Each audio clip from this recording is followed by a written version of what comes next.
pelo dia de hoje. Sejam todos bem-vindos. A gente vai começar o dia, né, como tinha comentado, com compartilhamento aí do conhecimento de umas pessoas que mais entendem de inovações de tech no Brasil.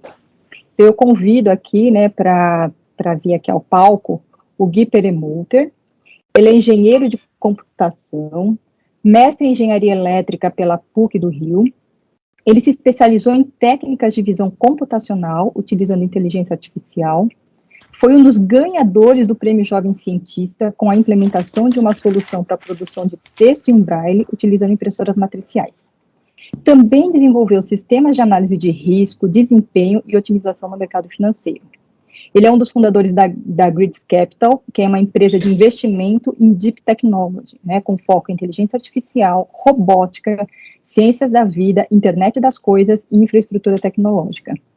E ele foi também o vencedor do Prêmio Jabuti, em 2020, né, no ano passado, na categoria Ciências, com o livro Futuro Presente, O Mundo Movido à Tecnologia. Né? E ele também é autor da coluna O Futuro dos Negócios, publicada mensalmente no portal Estadão. Então, Gui, o palco é seu, seja super bem-vindo. E eu peço para todos, né, que explorem no bom sentido e coloquem as perguntas no chat, porque depois a gente vai abrir um espaço para perguntas e respostas. Gui, o palco é seu, seja bem-vindo. Obrigado, Eliana. Obrigado, Massucato. Obrigado ao grupo pela oportunidade. É um prazer estar aqui com vocês para fazer essa apresentação a respeito de Deep Technology, inovação, a comunicação, universidade, mercado.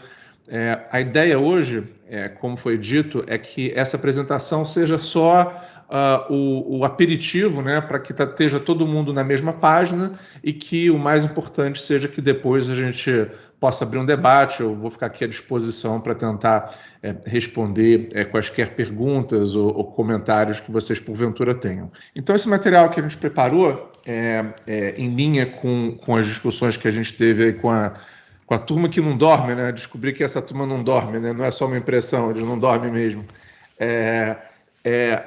Basicamente, é uma apresentação sobre os desafios para inovações Deep Tech no Brasil, né? Que é o tema principal e que está muito em linha com o que eu acho que o Hub foca, sair um pouco dessa pauta 100% digital, indo para uma pauta mais ancorada em ciência, que é o que nós aqui na Grids fazemos, tá?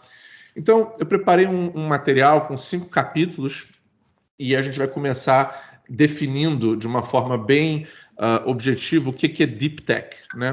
Deep Tech é um termo que começou a ganhar um pouco mais de popularidade recentemente. Ele era antigamente conhecido como Frontier Tech, ou Emerging Tech, ou Hard Tech, e ele basicamente é o fruto de uma convergência de múltiplos fatores que estão agora permitindo que tecnologias que já existem há um bom tempo sejam passíveis de investimento, sejam passíveis de desenvolvimento por entidades privadas, por entidades que não são governos ou centros de pesquisa. Por quê? Porque quando a gente olha para o histórico de inovação, e isso eu acho que um dos temas importantes aqui para entender como é que a gente chegou até aqui, o mundo sempre foi movido à tecnologia, a sociedade sempre avançou com os seus inventos e com os seus avanços, e alguns dos blocos básicos para criar a condição de Deep Tech chegar nesse momento de explosão são exatamente os desenvolvimentos dos microprocessadores, dos sensores, do barateamento da memória, da acessibilidade à informação através de smartphones. Então, esses elementos todos, eles individualmente, eles foram sendo consolidados e agora eles se combinam para permitir que inteligência artificial, robótica, internet das coisas, novos materiais, energia, realidade virtual, agritech, engenharia aeroespacial, ou seja, múltiplas áreas de conhecimento que, de novo, existem já há um bom tempo, mas eram restritas a ambientes acadêmicos ou ambientes de pesquisa, agora começam a transbordar para a economia real. E esse transbordamento, ele acontece seguindo uma matriz, né, que é, como vocês podem ver, uma matriz muito ampla. Por quê? Porque nas colunas eu coloquei as áreas de Deep Tech mais específicas e com quem nós trabalhamos mais de perto, e nas linhas, esses são os setores da economia nos quais qualquer empresa listada em bolsa, em qualquer bolsa do mundo, se enquadra. É uma lista que foi compilada pela Bloomberg, que é um sistema de informações de mercado de capitais, e que mostra para a gente que não existe mais aquela história de um setor da economia ou um segmento industrial que não vai ser ou que não já esteja sendo impactado por Deep Tech. Todos os setores, não interessa o quão estabelecidos ou quão novos, eles estão agora sendo, de forma muito importante, modificados por essa ideia de hard tech, de deep tech.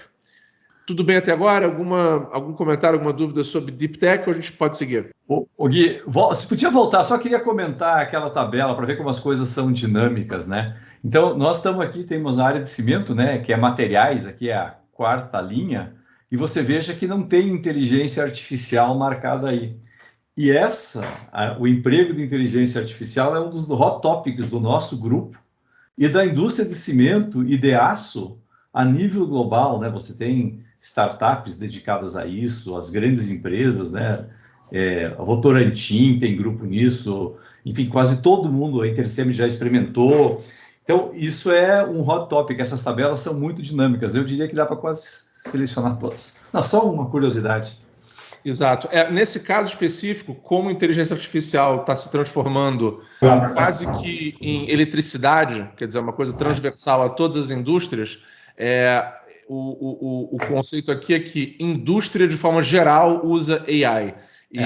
Mas está certo, porque essa tabela, daqui a muito pouco tempo, ela vai ser basicamente uma tabela onde todas as casas vão estar checadas de alguma forma, né? Eu concordo com você. Gui, o Alexandre falando aqui, desculpa se eu parecer muito pueril com a pergunta, ou assim, resumido, mas assim, se a gente tivesse que ter um statement bem simples, né, numa definição, o que é Deep Tech? Como é que seria essa... Então, eu acho, Alexandre, que se você perguntar isso para 10 pessoas diferentes, você vai ter 10 respostas diferentes. A minha resposta seria: Deep Tech é toda inovação que tem uma barreira de entrada técnica ou científica elevada. Então, o exemplo prático que eu costumo usar é o seguinte: se a gente estiver num restaurante almoçando, tá? E na mesa do lado tiver uma turma falando sobre uma ideia de uma nova startup. Se o que aquela turma está falando, ao ouvir, a gente falar, dá para a gente fazer o que eles falaram, provavelmente não é soft tech, não é deep tech. Por quê? Porque a soft tech, que são as startups que basicamente pegam elementos que já existem, combinam entre si para criar um novo produto ou um novo serviço, são as startups que, em geral, não estão empurrando a fronteira do conhecimento. Agora, quando você ouve lá a turma falar sobre uma ideia, sobre uma tecnologia, que você fala, pô, isso aí, eu não sei como é que faz. Isso aí deve ter patente, isso aí deve ter propriedade intelectual, isso aí deve precisar de meia dúzia de PhDs para poder fazer acontecer. Aí é Deep Tech. Então, esse é o jeito fácil, empírico de você dizer isso é algo de Deep Tech ou não. Okay? Ou seja, o Deep está relacionado com a disrupção, né? Com você ir além daquilo que é essa fronteira que você comentou. É isso, você está empurrando a fronteira tecnológica para frente, isso mesmo. Maravilha, obrigado. Então, uma vez posto e definido, né, o que é a Deep Tech e por que agora é o momento, quer dizer, a gente fica, às vezes, com um pouco a nossa percepção histórica, ela não fica absolutamente alinhada, porque, por exemplo, o carro autônomo, o primeiro teste com carro autônomo é de 1987. Era um projeto acadêmico, perdão, científico.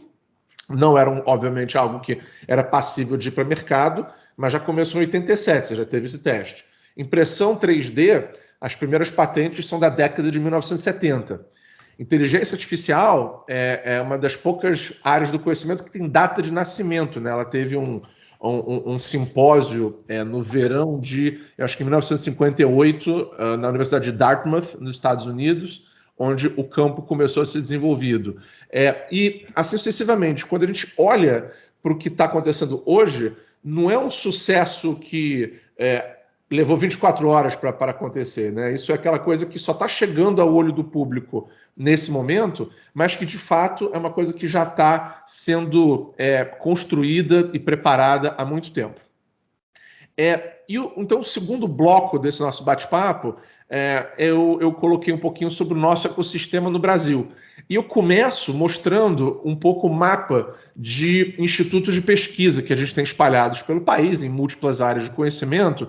Por quê? Porque, como a gente vai ver na sequência, um ecossistema, um ambiente de negócios que tenha Deep Tech como um dos seus vetores de crescimento, ele necessariamente tem que ser um ecossistema que tenha uma área de academia, de pesquisa, de ciência muito fortes. Então, a gente começa dando esse perfil aqui dos institutos de pesquisa, que tem 4 grandes pilares. Os institutos de pesquisa, idealmente, eles, em geral, eles têm um setor de atuação, eles deveriam executar, isso é muito importante, políticas de Estado, eles deveriam ser relativamente imunes ao tipo de governo, ao tipo de alinhamento ideológico, ao tipo de tendência de partido que está naquele momento no poder. Ele tem uma função crítica de capacitar a mão de obra, de permitir que a gente tenha engenheiros, engenheiras, cientistas de dados, analistas, bioquímicos e N outras carreiras de alto padrão, e que eles sejam indutores de inovação, ou seja, que nesses redutos acadêmicos e científicos você esteja fazendo investimento, fazendo pesquisa básica com vistas a, em algum momento, transbordar isso para a economia, transbordar isso para a sociedade. Aqui, um ecossistema de inovação próspero, ele tem algumas características específicas. Então, por exemplo, eles têm um pool de talentos importante, com mão de obra qualificada, educada nas áreas de exatas, via de regra, e que permitem que você possa não apenas usar o talento que você tem localmente, mas, se necessário for, trazer talento de fora, ser um polo que atraia talento de fora. E o Brasil, ele tem uma possibilidade de ser esse player aqui na América Latina, né? Eu acho que todos nós que fizemos algum tipo de pós-graduação, todo mundo teve algum colega que veio da Argentina, que veio do Peru, que veio da Colômbia, que veio do Chile, e a gente poderia ser muito mais, a gente poderia estar atraindo pessoas de várias nacionalidades para aumentar os quadros, para facilitar o poder de massa intelectual que a gente tem, para a gente não ter o problema oposto hoje em dia, que é o êxodo de pessoas que não têm mais interesse em ficar aqui no Brasil. O segundo elemento de ecossistema de inovação próspero é um ambiente regulatório saudável, um ambiente regulatório que seja organizado e que seja objetivo, né?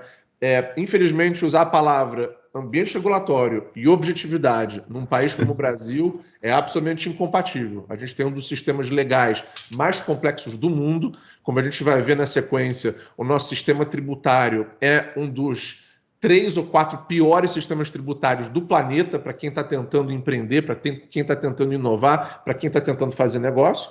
E nós temos um ambiente que não ajuda nessa indução de inovação. A estrutura legal, o arcabouço legal com o qual a gente trabalha hoje, com centros de pesquisas, universidades e indústria, é que esse intercâmbio que é tão crítico para a Deep Tech poder chegar na ponta, para gerar prosperidade econômica, social e etc., a gente tem poucos elementos, poucos instrumentos que permitam que isso aconteça de uma forma simples. É um adicional de complicação muito grande.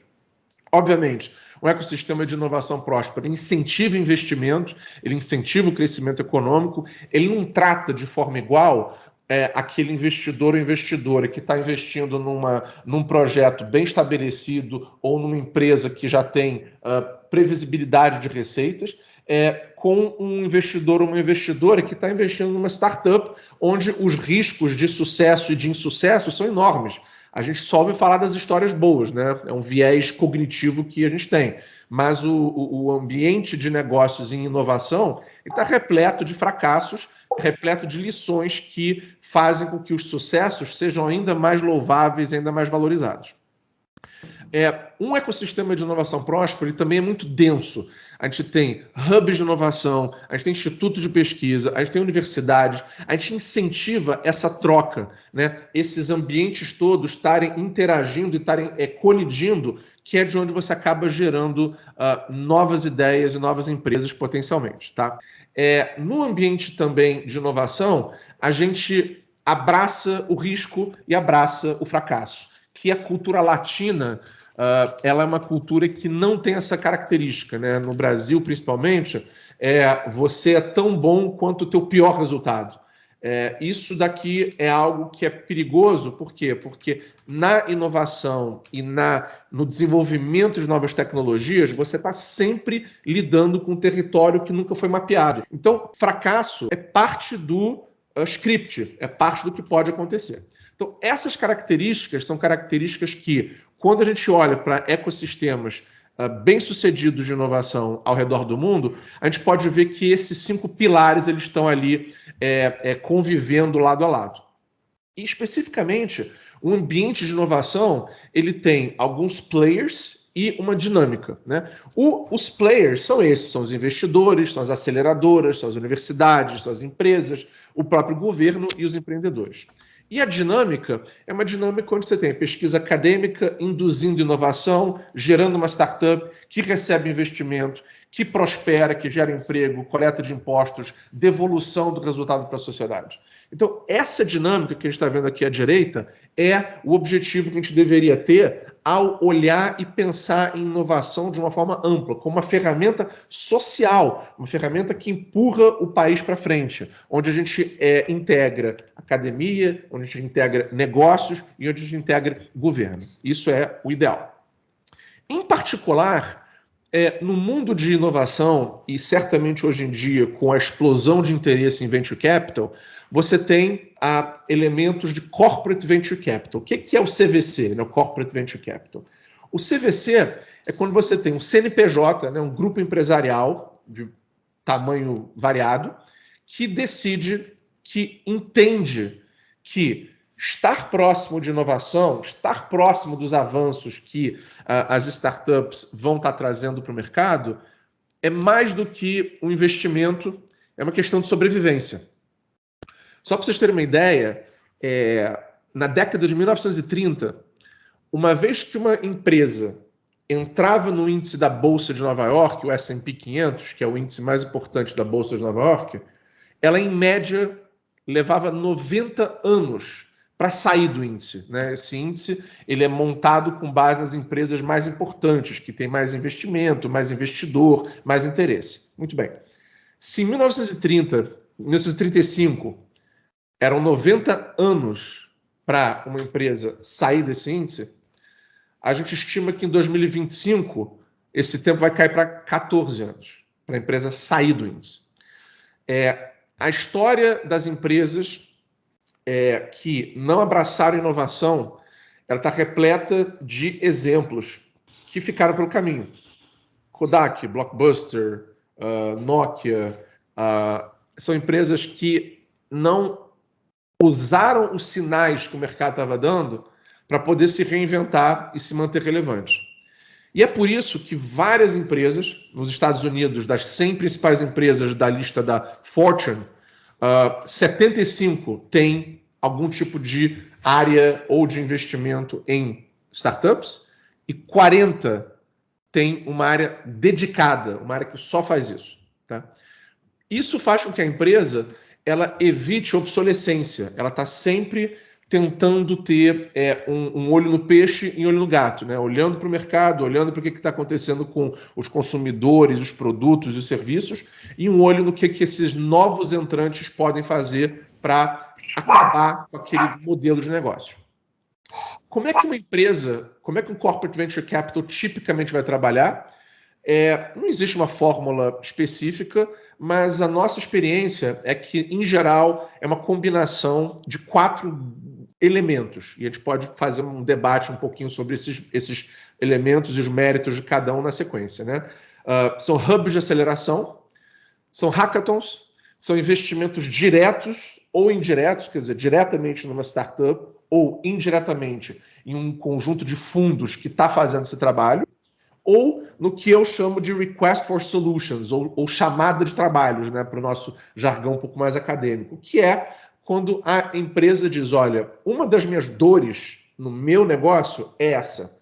Então, em vez de eu tentar inovar usando o meu próprio grupo, porque a gente nem sempre tem dentro das empresas grupos que estão sendo pagos para pensar em novas soluções, em disrupção, eu vou fazer uma oferta para o mercado. Eu falo, olha, vou mandar isso aqui para várias universidades, centros de pesquisa e dizer, quem tiver ideias, ou temas, ou projetos, ou protótipos sobre essas dores aqui, que são dores do meu negócio, eu estou disposto a falar, eu estou disposto a discutir, eu estou disposto a investir. Então, esses modelos, eles são modelos que ajudam as empresas já estabelecidas a reduzir esse risco de obsolescência. Tá? Então, esse modelo que a gente tem de Corporate Venture Capital e esse modelo que a gente tem de investimento em inovação, ele passa por um ambiente acadêmico de relevância.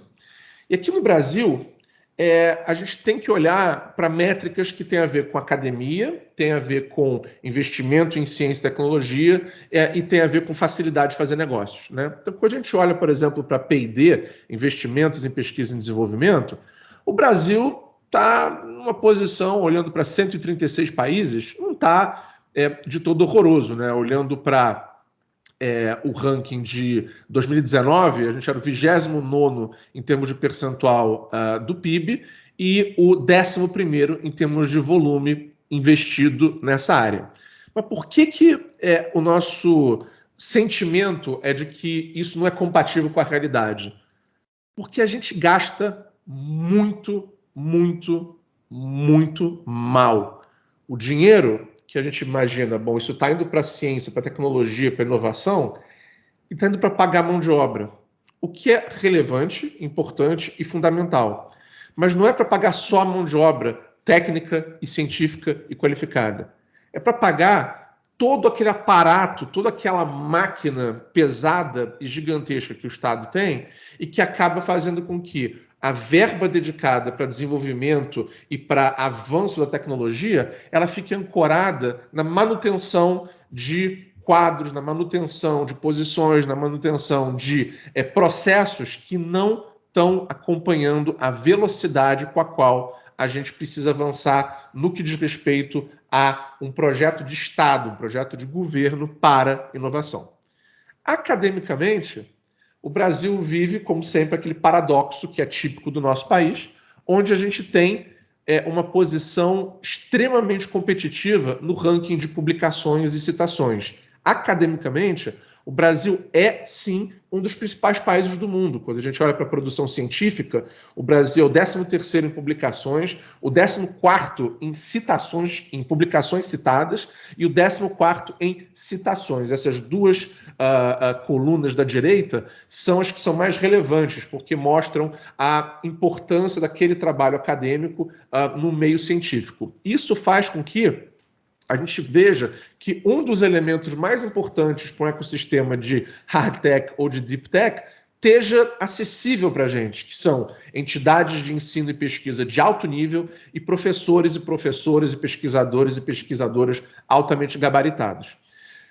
Quando a gente vai passar para inovação, que é você conseguir combinar os elementos de investimento em pesquisa e desenvolvimento de pesquisa acadêmica, produtividade, atividade em patentes, o Brasil despenca. Em 49 países, a gente é o 46º. A gente tem uma posição de pouca relevância, olhando para os 49 países que são ranqueados conforme esses vetores. Né? O Brasil, só para dar um exemplo, o Brasil é o país que mais demora a conceder uma patente definitiva no mundo. Entre o primeiro pedido e a concessão final, são em média 90 meses, o que é, no ritmo da inovação global que a gente vai experimentar de forma crescente, é inviável. Você não pode ter uma patente definitiva levando mais de 8 anos, quase 8 anos para ser entregue, porque ela já ficou obsoleta na largada. Tá?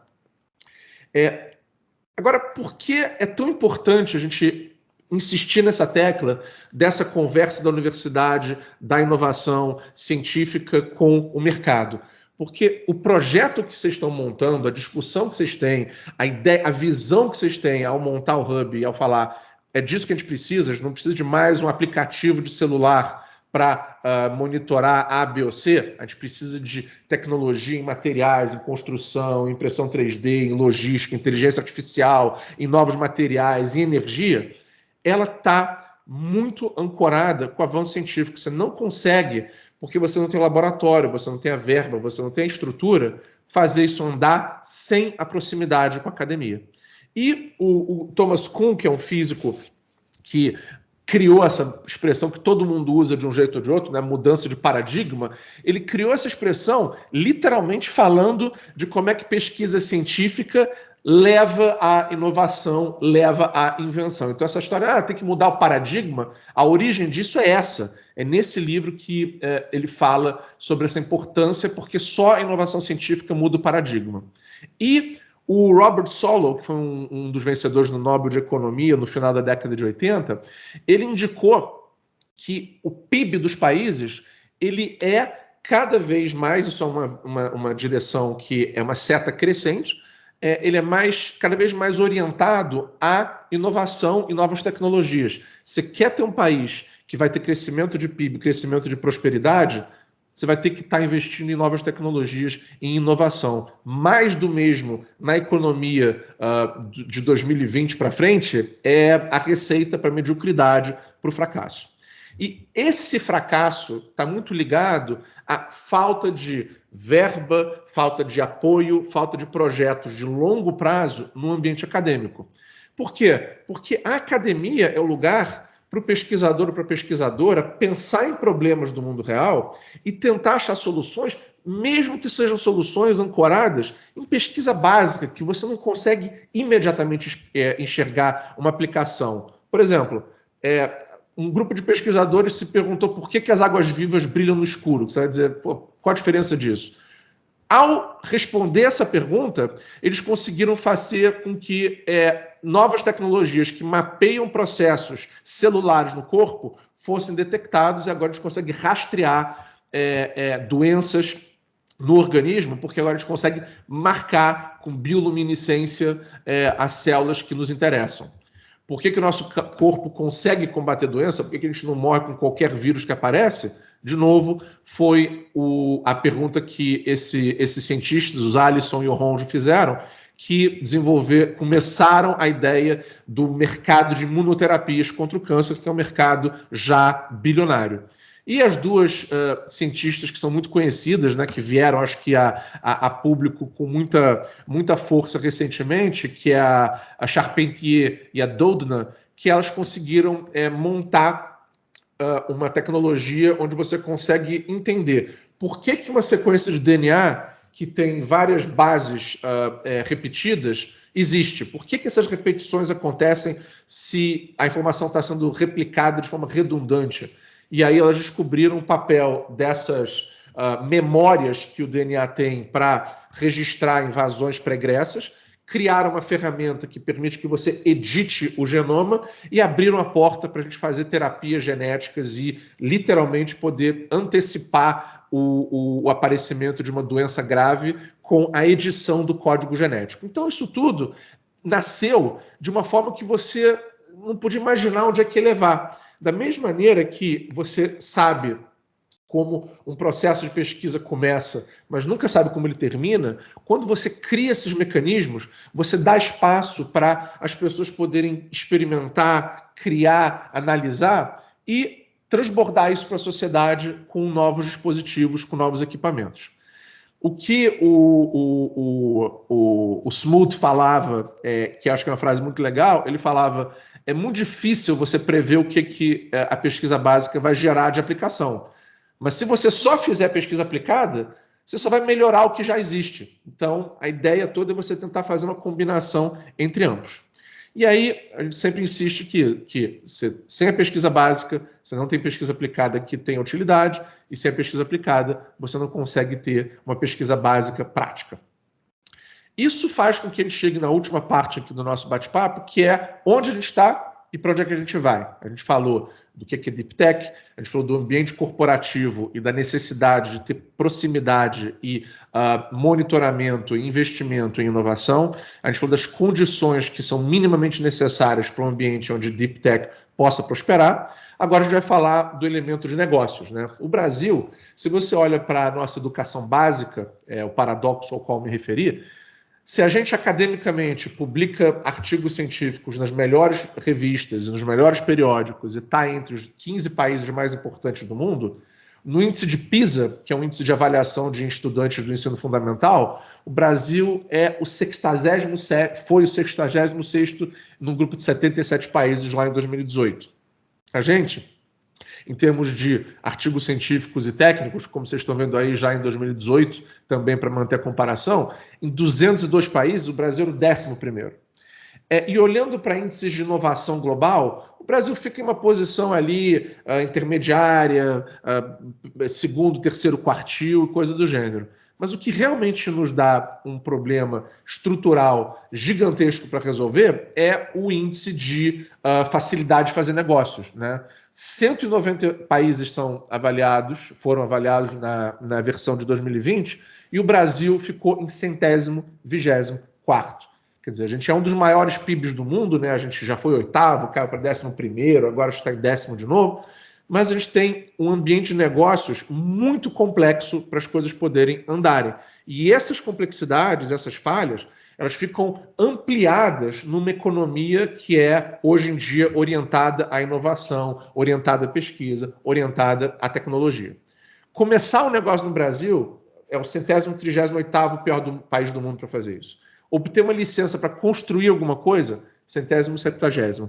E para pagamento de impostos, em 190 países, o Brasil é o 184º. Eu não estou falando aqui só de carga e de volume, eu estou falando de estrutura, as leis tributárias que são criadas com uma velocidade impressionante, onde você não consegue entender de forma precisa onde você está, porque tem sempre uma lei ou municipal, ou estadual, ou federal, que acaba se contrapondo umas às outras, e aí você não sabe o que está correto ou não.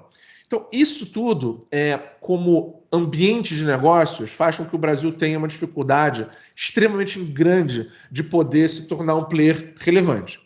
E apesar disso, a gente vai tentando fazer com que essa fronteira do conhecimento seja ampliada e que seja desenvolvida. Então, como é que a gente tem mecanismos para trazer o investidor ou investidora para perto da inovação?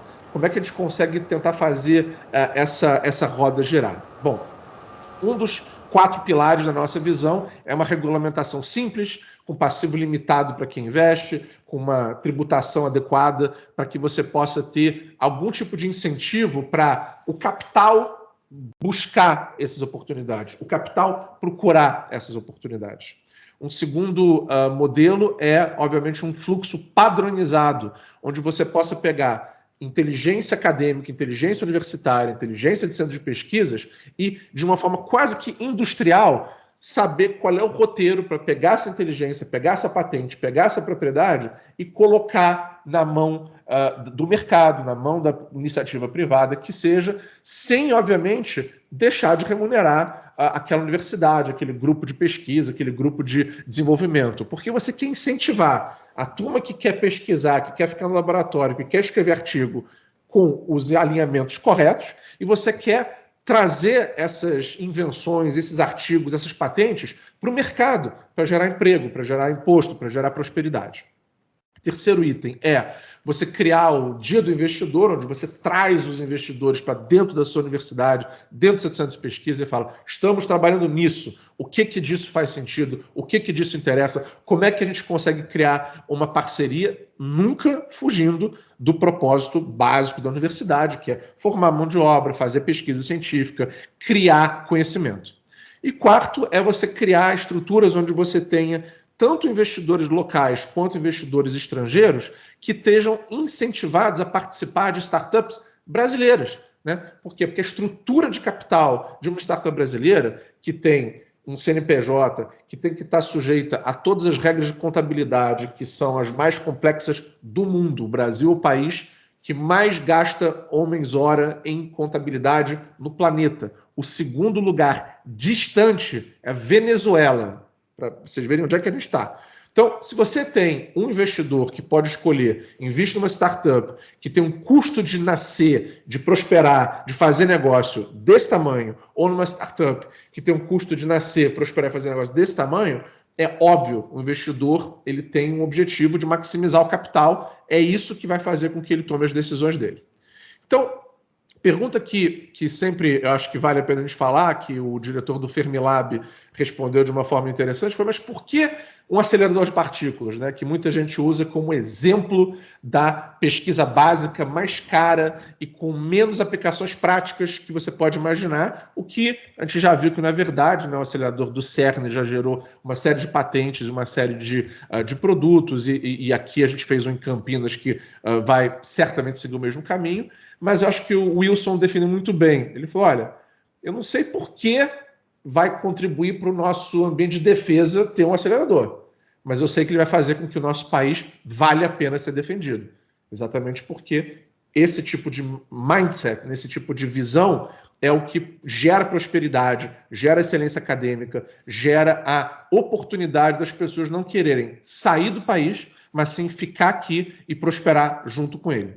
Era esse material que eu tinha preparado para vocês. Eu agora vou encerrar aqui o compartilhamento de tela e eu agradeço muito o tempo aí de todos. Gui, excelente material, a apresentação, foi inspiradora aqui, né? Vou chamar agora, junto com você, o Walter e o Vanderlei para sentarem aí na mesa virtual e fazer aí uma mesa redonda aí, explorando alguns pontos, tá bom? Walter, Vanderlei. Bom, Vanderlei, vou iniciar as perguntas antes agradecendo aí o Gui, porque toda a sua fala, né, tanto do ponto de vista conceitual, mas como também a gente sabe que você é um player desse mercado, reforça muito a ideia que nasceu o Hub, que é exatamente criar um ambiente estimulador das inovações Deep Tech. Duas perguntas para você, Gui. A primeira pergunta é, o que o Vanderlei gosta de chamar de emergência climática, né? Eu gostei dessa expressão. Ele com certeza ele é um elemento, talvez até diferente de outras tendências, ele é um forte estimulador de inovação. Então, o que você está sentindo nesse tema como esse elemento, vamos dizer, que acelera muito a necessidade da inovação? E a segunda questão que eu queria te colocar é, olhando do ponto de vista da empresa, né? A empresa, o executivo, né? O tomador de decisão da empresa vive um mundo muito difícil, porque ele vê um monte de coisas no cenário, né? Que efetivamente estão mudando o negócio dele, e as coisas não são simples, né? São combinações de tecnologia, e ele tem que sobreviver na realidade brasileira, que é uma realidade, né, com todas essas dificuldades que a gente tem. Então, o que você sente? Como é que fica essa agenda de mais longo prazo na empresa, considerando que nós temos uma empresa grande, vamos dizer, nós temos desde a empresa capaz de criar futuro até empresas que querem mitigar futuro, né? Então, um pouquinho de uma reflexão a esse respeito. Mas tem uma outra parte minha que eu tenho que pensar em me defender no dia a dia. Você não sabe que bomba vão jogar em você de uma forma completamente repentina. Então, infelizmente, eu adoraria que não uma resposta menos dramática, mas a nossa experiência é que esse é o grande obstáculo para o Brasil poder ocupar o lugar dele no cenário mundial e que a gente não consegue enxergar, por enquanto, isso acontecendo. A que foi para o ar ontem no portal do Estadão, fala exatamente sobre as clean techs, né? O nome da coluna é A Hora das Clean Techs. Clean tech é um nome que se dá no mercado que nem tem edutech para educação e tem insurance tech para seguros, hard tech para tecnologias científicas, tem a clean tech para tecnologias de base que tem foco em sustentabilidade e meio ambiente. Essa história, ela começou em 2000, né? A gente começou a ver uma onda de startups para energia limpa, especificamente no mundo de solares, tá? De painéis solares. Isso acabou em desastre, porque está todo mundo querendo manufaturar o melhor ou mais barato painel solar, veio a China em algum momento, botou um dinheiro importante do governo nisso, derrubou o mercado e o investidor ficou um pouco traumatizado com essa história de clean tech. E aí passou um tempo sem grandes novidades, mas agora isso voltou de uma forma muito mais intensa em muitas áreas. Então, clean tech como área de investimento é uma daquelas áreas que ela se abre num leque de disciplinas muito amplo. Então, a gente tem hoje clean tech para desenvolvimento de baterias mais eficientes, baterias com materiais que sejam mais adequados para descarte no meio ambiente, desenvolvimento de fontes limpas e renováveis de energia para substituir os combustíveis fósseis, eletrificação das frotas de veículos médios, leves e pesados, captura de carbono da atmosfera. Então você tem hoje um grupo importante olhando para isso e, inclusive, na área específica de construção, na área que está mais adjacente ao trabalho do Hub, você tem startups, por exemplo, na área de materiais que estão desenvolvendo materiais capazes de insular melhor equipamento de ar-condicionado ou de aquecimento. A gente sabe que um percentual importante da eletricidade do mundo vai para aquecimento ou resfriamento, né? E com a crise climática vai ter mais dinheiro e mais investimento para resfriar os lugares, né? É difícil você... Até no Brasil, hoje em dia, né, durante o verão, tem lugar que é difícil você ficar fora de um ambiente climatizado por muito tempo, que o negócio tá um pouco puxado. Então, esse primeiro grupo é um grupo que tem muito interesse e as empresas, por exemplo, tem a DARPA, que é o órgão de pesquisa do Departamento de Defesa americano, que é onde nasceu a internet e várias outras inovações.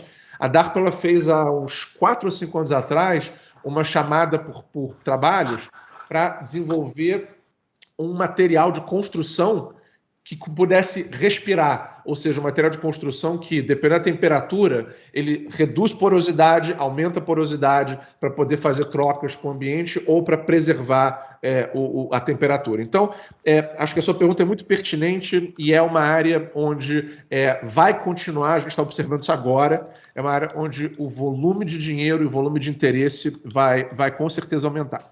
Sua segunda pergunta, que é a pergunta cruel, né, para o executivo e para a executiva, né, que é a agenda de longo prazo, como é que você consegue planejar o futuro num país no qual até o passado é incerto? Né? O Mário Henrique Simons, para quem lembra dele, vai falar, o Brasil é um país tão complicado que até o passado a gente não pode garantir, porque as pessoas vão lá, retroagem, muda a lei, muda a moeda, muda o número, o indexador não é esse e tal. Isso tem a ver com esse viés esquizofrênico que a gente tem, em que a gente tem um país, e aí eu não podia estar mais feliz de usar essa frase, eu uso essa frase em quase toda palestra, mas eu acho que é a primeira vez que eu vou usar essa frase num fórum onde eu imagino que 80% da minha plateia são engenheiros ou engenheiras, então eu vou falar, e todo mundo vai entender o que eu vou falar, é uma alegria, não vou precisar explicar, que é o seguinte, o Brasil, ele não foi cabeado, a turma não passou na hora de construir a casinha, não passou os cabos entre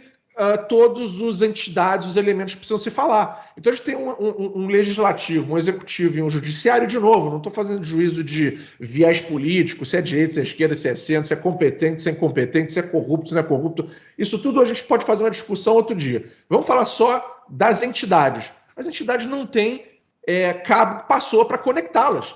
Ninguém fala com ninguém, ninguém entende ninguém. A atribuição de uma não é de outra. Aí o cara cria uma secretaria, o cara cria uma comissão, aí o cara cria uma subcomissão, aí o cara cria uma subsecretaria. Aí quando você vê, a culpa é de quem? Não é de ninguém. Por quê? Porque não tem ônus. Não tem alguém que você pode dizer, não, o mérito é seu ou a culpa é sua. Porque está pulverizado, é uma coisa amorfa, uma coisa de depois a gente vê. E isso faz com que o executivo ou executiva, que não tem o luxo de ter uma maquininha que imprime dinheiro, o negócio dele, se o orçamento não couber, se as despesas da empresa não couberem, ele quebra, ele fecha, que é um luxo que o país não precisa se preocupar, entre aspas, né? Porque aí o mercado vai punir, como a gente está vendo o mercado punir o Brasil, mas o empresário ele tem que pensar em fechar as contas, e tem que pensar em planejar a sobrevivência dele ou dela. Isso está levando, infelizmente, as empresas que têm capacidade a começar a criar esse hedge de sobrevivência fora. Ela começa a olhar para fora. ela começa a falar, poxa, onde eu tenho grupos de pesquisa, porque já é difícil, essa história de Deep Tech, ela já é difícil. Mas o elemento mais difícil para você ter Deep Tech é você ter um corpo científico e acadêmico bem estabelecido. E o Brasil tem. Tem muito país que não tem isso, que não vai ter como desenvolver Deep Tech de alta qualidade. Mas o Brasil tem. O Brasil é um dos 20 ou 25 países do mundo que tem essa possibilidade. Mas a gente tem a parte que, teoricamente, é mais simples, que é a parte organizacional, de framework, muito, muito complexa, como todos nós que somos empresários, empresárias, trabalhamos em empresas, sabemos. Então, para ser objetivo para a sua resposta, essa visão que os executivos e executivas têm é uma visão de equilibrista, né? Você tem que falar, bom, como é que eu faço aqui o dia a dia, porque eu não sei o que vão inventar semana que vem, mês que vem, de reforma tributária, administrativa, qual é a regra nova que vão botar, qual é a transferência de renda que vão inventar para poder criar, sustentar condições eleitorais mais propícias, porque os projetos que a gente tem que olhar academicamente são projetos que têm 20, 25, 30 anos de duração. Aqui no Brasil você não tem essa visão. Quem tem a caneta na mão está pensando nos próximos 20 meses, que é um ciclo eleitoral, para poder se perpetuar no poder, para poder seguir fazendo as indicações, para poder seguindo mantendo a miséria e a mediocridade no ar. Então, se você é um empresário ou uma empresária, infelizmente você tem que dividir o teu cérebro ao meio e falar, eu vou pensar aqui na sobrevivência da empresa de uma forma estruturada, de uma forma pensada, de uma forma articulada.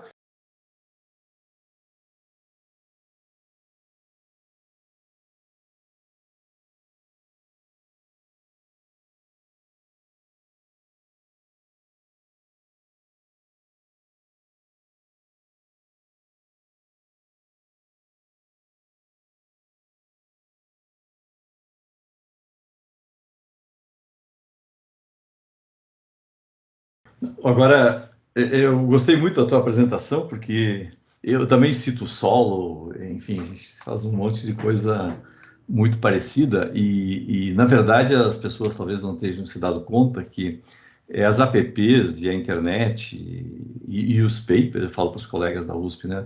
Paper nenhum, tese nenhuma resolveu qualquer problema ambiental. Ele apenas estabeleceu uma nova possibilidade. Então, essa questão ela é muito nova na universidade. Na USP, a gente tem, criamos o Inova USP, tem todo um esforço que depois eu até queria te apresentar, e eu queria levar você para conversar com algumas pessoas, da gente mudar o esquema, né? De abrir a possibilidade de trabalhar com empresas e tudo mais. E isso é uma tarefa muito difícil, né? Eu acho que eu concordo na avaliação que o Brasil tem uma academia.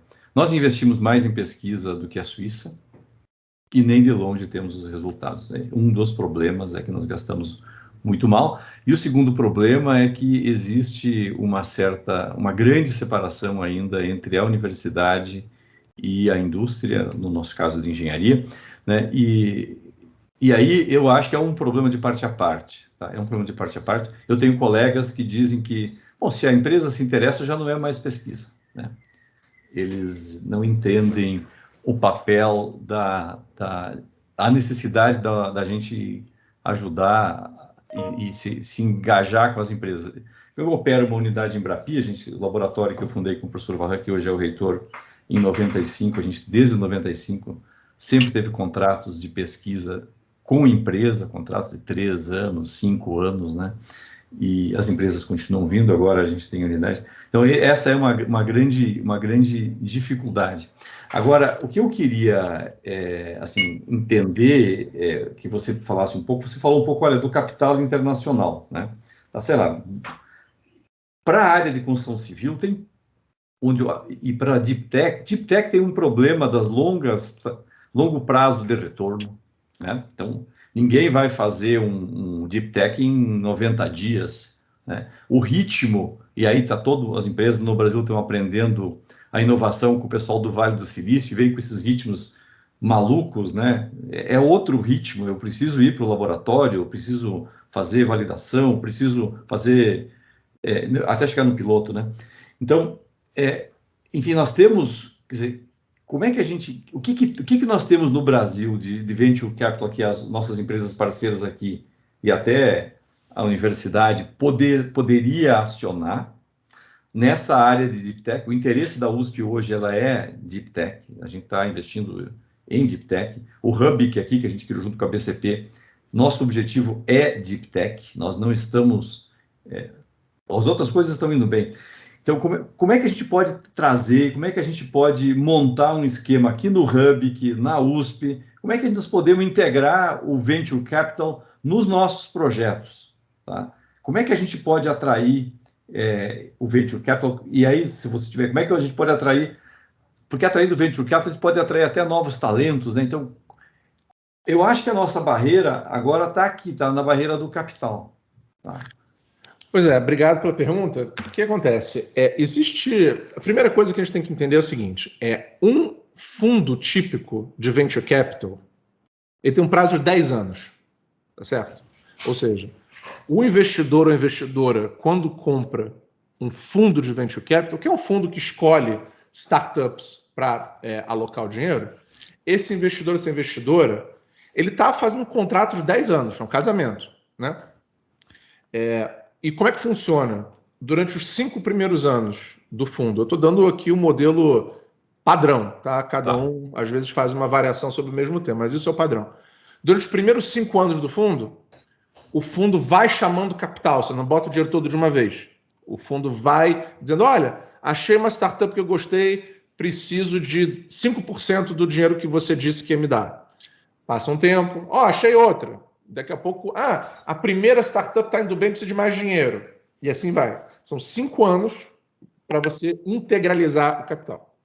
Tá. E os outros 5 anos são os 5 anos de desinvestimento, que você quer o resultado, que você quer saber se aquela startup que deu certo, se ela vai ser listada em bolsa, se ela vai ser comprada por um incumbente, se ela vai querer recomprar as ações que ela tinha vendido. Então, esse é o ciclo típico de um fundo de Venture Capital. Então, primeira coisa, o investidor de Venture Capital, ele sabe, mesmo que seja, tá, uma startup que não seja Deep Tech, qualquer startup, o cara sabe que ele tem que botar o dinheiro ali com vistas a longo prazo. Em Deep Tech, na nossa visão, porque a nossa tese de investimento é única e exclusivamente de Deep Tech, a gente tem uma visão que é a seguinte, a gente não entende que o nascimento da empresa se dá na hora que ela é criada e que ela vai tentar levantar dinheiro.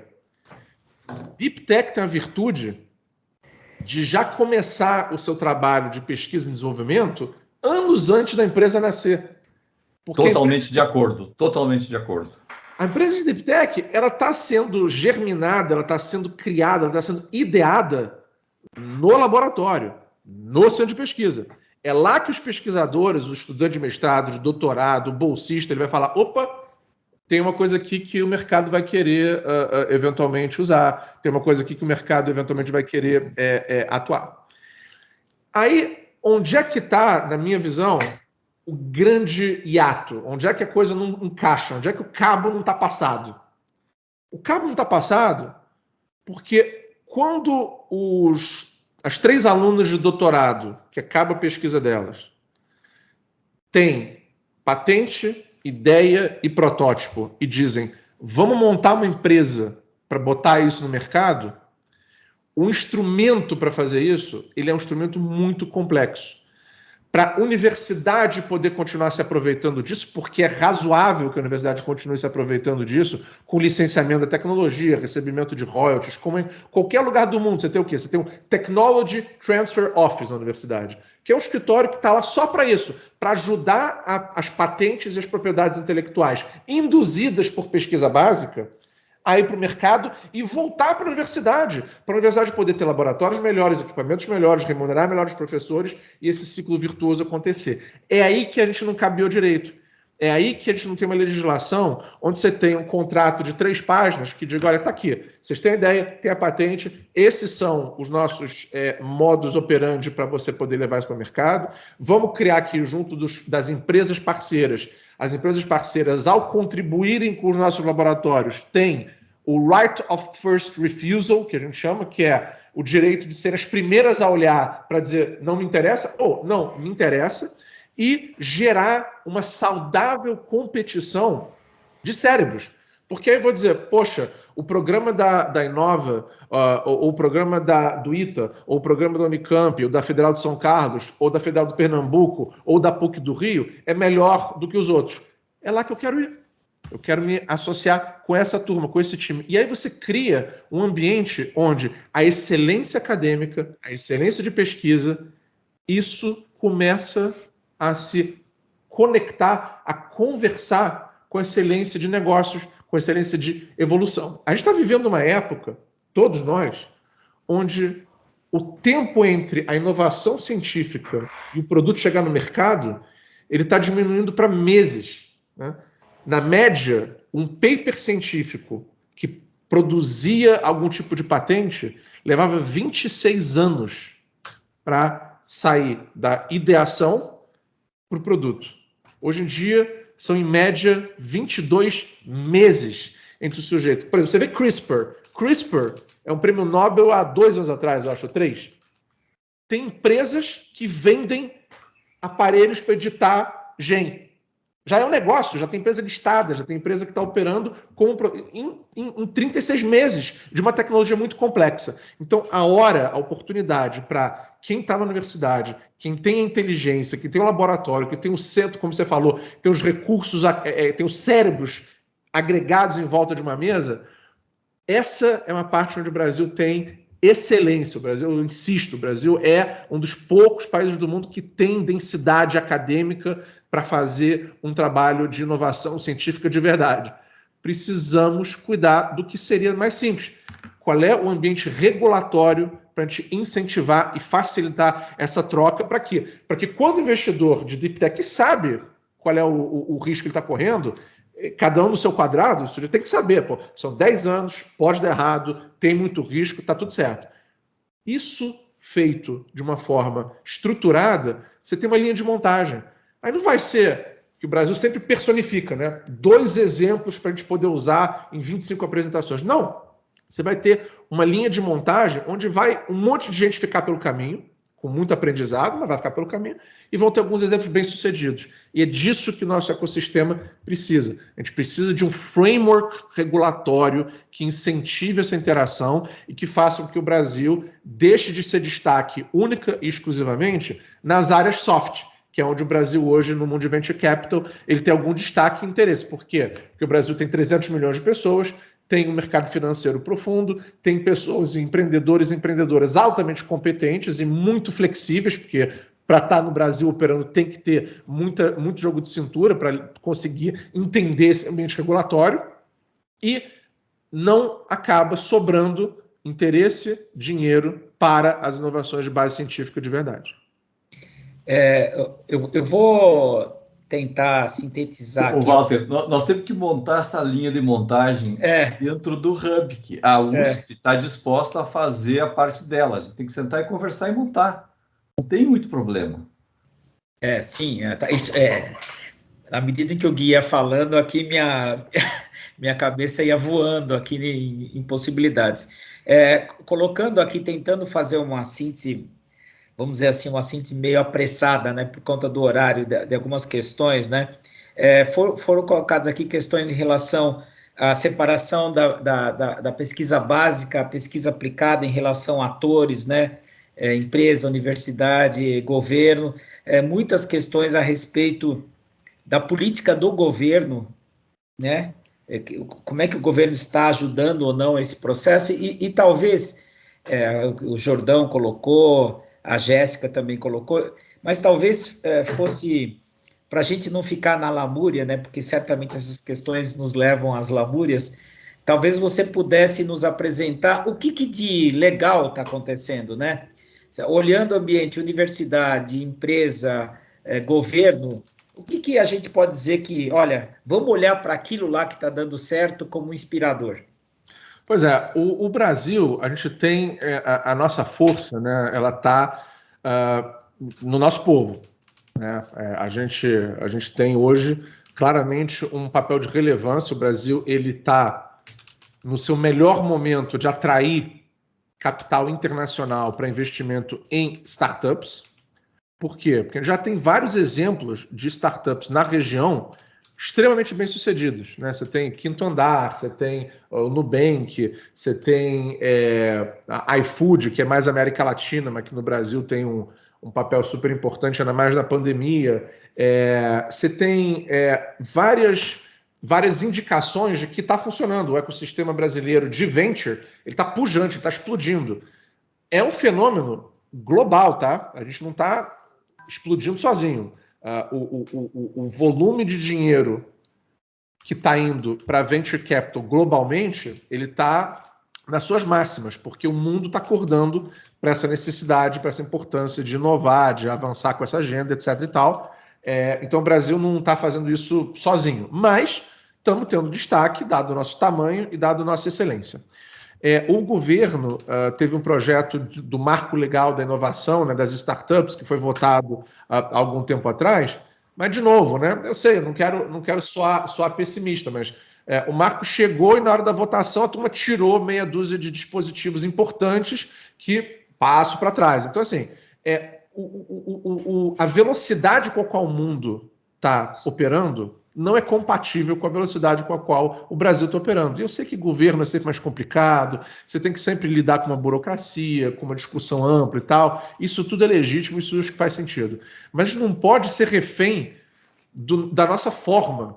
A gente tem que ser refém do conteúdo, mas não da forma. E a forma é complexa, porque não tem cabo passado. Eu insisto com isso. Não tem cabo passado. Um fala uma coisa, outro fala outra coisa, outro fala uma terceira, mas não tem um fio condutor, uma agenda transversal que explique como isso acontecer. Então, eu acho que a gente tem motivos para estar, obviamente, orgulhoso dos empreendedores e empreendedoras brasileiros. O Brasil, a despeito de todo esse asfixiamento da ciência, continua bem posicionado nos rankings, produzindo pesquisa científica de alta qualidade, conseguindo ter instituições de ensino ocupando posições importantes no cenário mundial, mas eu sempre acho que a gente tem que brigar não para ser o primeiro colocado do terceiro escalão.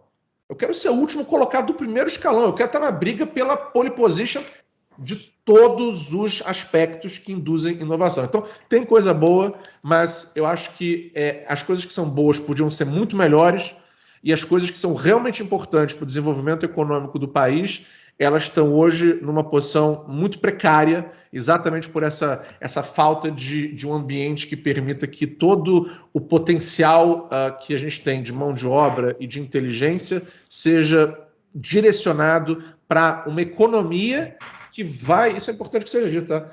A inovação, quando transborda, ela gera emprego, ela gera imposto. Então, a gente tem que parar com essa visão de que esse é um investimento, que é um custo, que é um gasto. Não, esse é um investimento com o melhor retorno possível para o governo. No Canadá, que é um país que tem uma malha de inovação extremamente eficiente entre universidade e indústria, o cálculo que se faz é que cada dólar que o governo coloca em inovação volta como 12 dólares em imposto, tributo, em benefícios para a sociedade como um todo. Então, tem coisa boa, não tem dúvida, não vamos aqui ficar só reclamando, mas eu acho que é importante nesse fórum, que é um fórum único por a característica de estar trazendo universidade e indústria próximas, eu acho que a gente tem que estar muito ciente de onde é que está o gargalo, onde é que está o barulho. O barulho está no framework, está na forma como a gente tem comunicação para as coisas transbordarem de um lugar para o outro. Eu particularmente, nesse aspecto, estou bastante otimista. Tá? A gente hoje na USP tira um contrato de pesquisa com o PI, a gente tem uma PI super flexível, né? A gente trabalha fundamentalmente com taxa de sucesso, né? A USP não está interessada mais em fazer qualquer patente, nós estamos interessados em coisas que as empresas estejam dispostas a pagar. Em 30 dias, né? Nós estamos terminando agora, e essa vai ser uma guerra, de aprovar a última barreira, que é o docente empreendedor, né? Porque hoje o docente da USP colabora com o aluno, tem uma nova ideia, monta um projeto e a legislação não permite que ele seja sócio da empresa, né? Enfim, é super complicado. Mas isso está sendo resolvido. Não, e o que você está falando corrobora exatamente o case. A USP, com os seus professores, o seu quadro acadêmico, está tentando resolver essa encrenca para poder andar com essa agenda. Agora, eu tenho certeza que todo mundo ia preferir que tivesse uma legislação simples, que pudesse ser aplicada de forma vertical. Por quê? Porque eu posso garantir, e isso vai me corrigir se eu estiver errado, que o tempo e a energia que vários desses professores gastam para resolver a parte operacional suplanta em muito o tempo da pesquisa e a parte do desenvolvimento. Bom, é o meu caso. Não, mas eu acho assim, ó, no final, assim, há 10 anos atrás, se você propusesse isso dentro da USP, você estaria corrido a tiros. Verdade, tá? verdade. Hoje em dia, a gente está no seu melhor. Então, nós estamos avançando. Tá? Sem dúvida. Mas eu acho que a gente tem aqui no Hub que uma coisa... Tem uma coisa que talvez valesse a pena você pensar, assim, nós somos aqui o que os caras classificam um setor industrial maduro, tá? E que tem uma particularidade. Na construção, a inovação, ela está na mão do fornecedor, que não tem uma visão completa do negócio. Porque, na verdade, a construtora é o elo, com algumas, a gente tem aqui algumas que não são tão assim, é o elo mais fraco do setor. Tá? Então, os estudos dos americanos, eles mostraram que na área de construção, que é um setor tradicional, a inovação é lenta, difícil e depende do fornecedor. E para acelerar tem que ser consórcio. E aí a gente sentou e estamos montando aqui os consórcios. Né? Tem vários aí que a gente até poderia apresentar. Né? Mas a gente agora tem que trazer as startups, tem que trazer e fomentar as startups de Deep Tech. Então, a gente precisaria trabalhar nesse modelo, Walter. E aí eu acho que um cara como o Gui e outras pessoas, quem é que poderia nos ajudar a montar esse esquema? Eu tenho um bom contato com o pessoal da Breakthrough Ventures dos Estados Unidos, que também está interessado nessas coisas, né? A gente precisava agora fazer um esforço. E aí eu não sei que modelo a gente poderia ter. Porque é esse esforço e a universidade empurrada... Se vocês nos empurrarem, a gente vai mais rápido. Tá? Mas é mais rápido a gente botar uma coisa de startup do que botar mudanças climáticas no currículo básico da engenharia. Tá? É muito mais rápido, porque tem forças externas. Eu estou bem otimista assim, da gente montar esse modelo e aqui no Hub que explorar essa sinergia de Venture Capital, consórcio de empresas, atraindo jovens de startup, né? Criar novos negócios. Para mim, esse é o jeito de melhorar, né? E só para mostrar assim, o que está acontecendo, agora de manhã, agora mesmo, 10 horas, começou o lançamento do Centro de Inovação em Captura de Green Gas House, né? É o RCGI2, que é financiado pela Shell dentro da USP e pela FAPESP dentro da USP, são 50 milhões de dólares. O dinheiro que a Shell está trazendo para discutir captura de CO2, ela não está gastando só o dinheiro brasileiro, hoje ela está trazendo dinheiro europeu para contratar pesquisa em São Paulo para desenvolver tecnologia de captura de CO2. E o orçamento é 50 milhões de dólares. Tá? Não é mais, ele não está pesquisando aqui porque é obrigatório aquela coisa lá aquele fundo de pesquisa, ela gasta tudo e mais um pouco. Tá? Agora, né, então, é isso, tem capacidade e a gente precisa criar os modelos, e a gente precisa abrir esses canais com Venture Capital.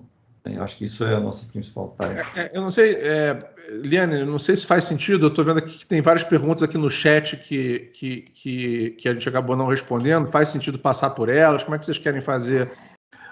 Tem uma pergunta da Iliana aqui mesmo que eu achei interessante. Afinal de contas, você vai investir numa Deep Tech, o que é que você olha? O que é que alguém tem que te mostrar? Tá? Bom, aí a gente está falando com o chapéu de investidor, né? Exatamente. O nosso negócio é um negócio que não tem longevidade se a gente não fizer bons investimentos, é tão simples quanto isso. Se você fizer investimentos que não dão resultado, você não tem mais um negócio. Então, a gente está, obviamente, olhando para oportunidades que a gente entende que vão ter uma possibilidade de sucesso, e de sucesso, nesse caso, é mensurado em retorno econômico, né? Essa é grande, esse é o bottom line. Então, a gente olha para um grupo muito amplo de indicadores, mas de forma muito alto nível. A primeira coisa que a gente vai olhar se essa tecnologia é uma tecnologia que tem uma barreira de entrada elevada. É uma tecnologia que é difícil você ter outros grupos fazendo igual, copiando, porque isso é uma das coisas que nos afasta de um investimento. Se tem gente que pode copiar facilmente, se não tem uma barreira técnica e uma barreira intelectual importante, não interessa. Segunda coisa é se aquele grupo está realmente imbuído de desenvolver uma solução para um problema, ou se ele está imbuído de desenvolver uma solução elegante, porque são duas coisas diferentes. Muita gente, muito empreendedor ou muita empreendedora, se apaixona pela solução que ela imaginou, mas não pelo problema que ele tem que resolver. Então, a gente tem que ver se o problema que está sendo endereçado, ele tem tamanho, ele tem relevância. Porque se você está resolvendo um problema que ninguém se importa, um problema irrelevante para a maior parte das pessoas, também não interessa. Terceira coisa é se essa pessoa, se esse grupo, se essa startup, ela está olhando para uma inevitabilidade. Ela está trabalhando com alguma coisa que é inevitável para resolver algum problema, alguma tendência macro que é inevitável que a gente consiga enxergar nos próximos anos? Se sim, vamos continuar olhando. Se não, não.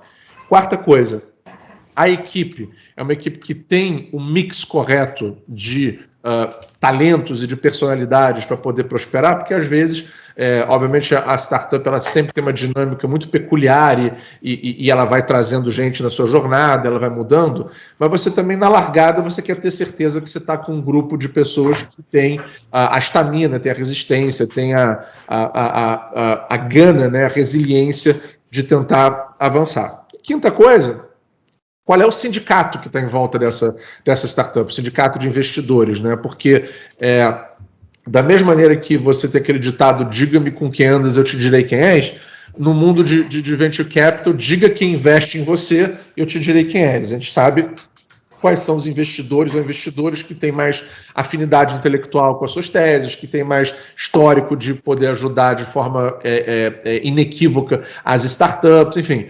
Tudo isso é algo que a gente olha e quando esses 5 elementos todos eles estão nos seus devidos lugares, isso em geral, isso é seguido de algum tipo de investimento. O trabalho lá da Teranos, né, talvez venha mudar um pouco isso e talvez colocar, quer dizer, ali o sindicato era super bom, né, de investidores lá da Teranos. Faltou due diligence, né? Faltou... Na verdade, se você olhar, o sindicato, quando a Teranos começou, a Teranos é uma empresa que gerou muito ruído porque ela foi acusada de fraude, ela dizia que estava desenvolvendo equipamento, não estava, enfim, é um caso que está muito em evidência porque a fundadora está sendo julgada e tem um especial na Netflix para quem quiser ver, a história é fenomenal e um livro melhor ainda. Então, o que acontece? A Teranos é o seguinte, se você olhar no primeiro ciclo de captação dela, quando ele estava apresentando a ideia, alguns investidores técnicos falaram, essa ideia é boa, se isso funcionar, eu acho que tem interesse, vou botar o dinheiro. Só que, quando você olha para a cap table da Teranos, você olha para quem foi investindo, a turma de ciência, a turma que investe em deep tech de verdade, ela parou na primeira volta do relógio, falou, isso aqui não vai dar certo, esse negócio não está andando como eu quero, vou para o próximo. A Teranos, ela ganhou tração porque ela conseguiu atrair investidores não especializados que foram injetando dinheiro porque a fundadora conseguiu, enfim, boas conexões, boas apresentações e tal. Mas o mundo de venture é isso. É você tentar não apenas descobrir todos os itens que você tem na sua checklist, mas pensar no imponderável, pensar no que pode estar fora daqueles 5 itens ou daqueles 6 itens e que pode te machucar. Então, acho que é um exemplo bom, mas é um exemplo que só reflete o que é a realidade do mercado, né? Que nem tem riscos em botar dinheiro na bolsa de valores ou comprar um papel de renda fixa que não pague. Tem muito risco você comprar uma startup por vários motivos, entre eles esse aí, a pessoa dizer que vai fazer uma coisa e não só não saber fazer, como dizer que está fazendo e não está fazendo. Então, certamente é um risco que a gente olha todo dia. Gui, você é uma figura rara também no Brasil, né? De um investidor nesta ponta, né? E se possível, vai ser do nosso interesse a gente manter contato, né? porque a gente começou algo que também está em movimento, né? Ele está sendo desenhado e que a gente imagina que também possa gerar fluxo aí, né? Na sua linguagem aí, possa gerar fluxo também para a tua avaliação, né? Nós estamos criando, nós temos um laboratório específico de impressão 3D que nós estamos montando, mas um coworking também que vai envolver startups, pesquisadores, enfim, eu acho que essa proximidade foi muito boa com você. Então, agradecendo aqui o teu tempo aqui e o conhecimento que você compartilhou, deixo a palavra aí para o teu encerramento. Então, agradeço a todos. Gui, gostaria que você, agradecer de montão, acho que a sua palestra foi muito acertada, a gente já está recebendo feedbacks, elogiando a sua apresentação. Eu queria que você desse uma palavra final aí para a turma, tá bom? Um prazer. Bom, minha palavra final é de agradecimento a todos, né, pelo tempo, pelo engajamento. Eu fiquei muito feliz com esse convite e eu espero que a gente possa, com esse tipo de iniciativa, que a gente possa evoluir com esse ecossistema de base científica, de inovação aqui no Brasil. Então, de novo, agradeço o convite. Obrigado.